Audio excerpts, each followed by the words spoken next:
بسم اللہ الرحمن الرحیم الحمدللہ وکفا والصلاۃ والسلام علی سید الانبیاء والمرسلین۔ حضرات گرامی، یہ مکتوب شریف حضرت امام ربانی رضی اللہ تعالیٰ عنہ کے مکتوبات میں سے دفتر اول کا مکتوب نمبر 116 ہے، اور یہ آپ نے حضرت عبد الواحد لاہوری رحمۃ اللہ علیہ، جو حضرت علامہ عبد الواحد لاہوری کے نام سے مشہور ہیں، ان کے نام لکھا۔ یہ حضرت علامہ عبد الواحد لاہوری رحمۃ اللہ علیہ یہ بنیادی طور پر حضرت خواجہ باقی باللہ رحمۃ اللہ علیہ کے مریدوں میں سے ہیں، اور حضرت امام ربانی رضی اللہ تعالیٰ عنہ کی طرف ان کو اپنے شیخ کامل حضرت خواجہ باقی باللہ رحمۃ اللہ علیہ نے بھیجا تھا تاکہ آپ کی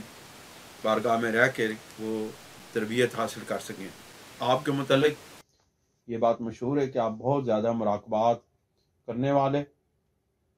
اور بہت زیادہ عبادت کرنے والے تھے۔ تو ایک دن وہ اتنی حالت جذب میں تھے، اتنی کیفیت میں تھے کہ انہوں نے اپنے ایک ساتھی سے پوچھا کہ مجھے یہ بتائیں کہ جنت کے اندر اللہ کریم کی عبادت کرنے کی گنجائش ہوگی؟ تو انہوں نے کہا کہ جنت تو دارالعمل نہیں ہے، بلکہ وہ تو دار جزا ہے، تو وہاں تو پھر عبادت کی گنجائش نہیں ہے، عبادت کی وہاں پہ ضرورت نہیں ہوگی، نہ وہاں پہ عبادت کی جائے گی۔ تو آپ نے بڑی زبردست طریقے سے افسردگی کے عالم میں آنکھ کھینچی اور فرمانے لگے کہ اس جینے کا کیا فائدہ جس میں عبادت کا جو ہے نا موقع نہ ملے۔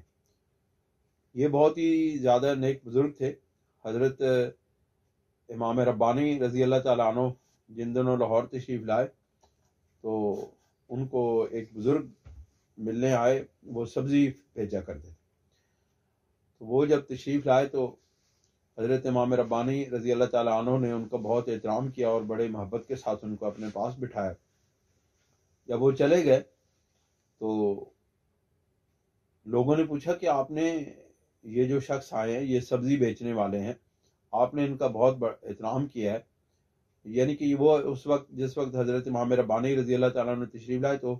وہ حضرت مولانا عبد الواحد لاہوری رحمۃ اللہ علیہ کے ہاں قیام پذیر تھے۔ تو حضرت امام ربانی رضی اللہ تعالیٰ عنہ نے ارشاد فرمایا کہ یہ سبزی فروش نہیں ہے، یہ بظاہر سبزی فروش ہے، لیکن حقیقت میں یہ ابدال وقت ہے۔ تو یہ خط حضرت عبد الواحد لاہوری رحمۃ اللہ علیہ کو لکھا گیا، اور اس میں دربیان آن کے سلامتی قلب موقوف بر نسیان ما سواست، اور اس بیان میں ہے کہ اس قلب کی سلامتی جو ہے وہ اللہ رب العزت کے سوا ہر چیز کو بھول جانے میں ہے۔ و در منع کردن از کثرت اشتغال دنیاوی مبادہ رغبت در دنیا پیدا شود، کہ اور دوسری بات اس مکتوب شریف میں یہ بیان کی گئی ہے کہ دنیا کے اندر مشغول ہونے سے اجتناب کیا جائے، کہیں ایسا نہ ہو کہ دنیا کے اندر رغبت پیدا ہو جائے۔ آپ ارشاد فرماتے ہیں مکتوب مرغوب اخوی عائزی رسید، کہ میرے بہت ہی پیارے دوست، عزیز دوست کا مکتوب مرغوب موصول ہوا، اور سلامتی قلب کہ تحریر یافتہ بود بوضوع انجامی، اور جو سلامتی قلب کے متعلق آپ نے بات لکھی تھی اس کی وضاحت ہوئی۔ بھلے سلامتی قلب موقوف بر نسیان ما سواست از قلب بحدے کہ اگر بتکلف یادش دہن بیاد نہیں آرد۔ آپ فرماتے ہیں کہ ہاں بالکل آپ نے جو بات لکھی وہ بالکل درست ہے، اور وہ بات یہ ہے کہ قلب کی سلامتی اللہ رب العزت کے سوا ہر چیز کو بھول جانے میں ہے، اور یعنی کہ قلب سے تمام خیالات کو نکال کر صرف اور صرف اللہ رب العزت کا خیال اور اللہ رب العزت کی طرف توجہ ہو جائے تو اس سے قلب کی سلامتی ممکن ہو سکتی ہے۔ فرماتے ہیں کہ وہ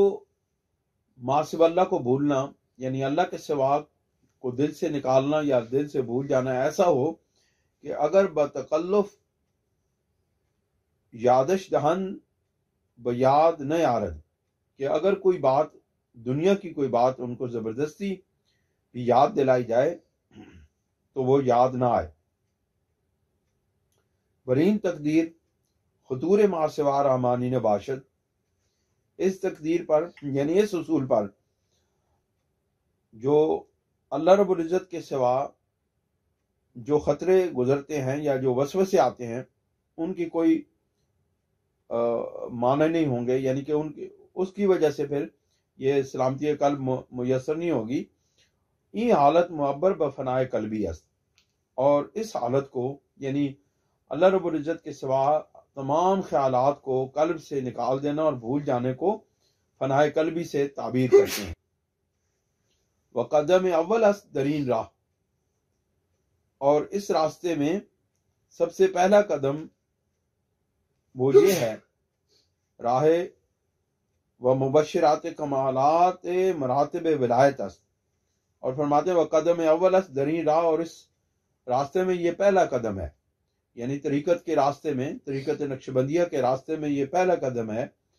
وہ مبشر کمالات مراتب ولایت است، اور کمالات ولایت کی بشارت دینے والا ہے، یعنی یہاں سے کمالات ولایت کا آغاز ہو جاتا ہے، جس کو فنائے قلبی حاصل ہو جاتی ہے۔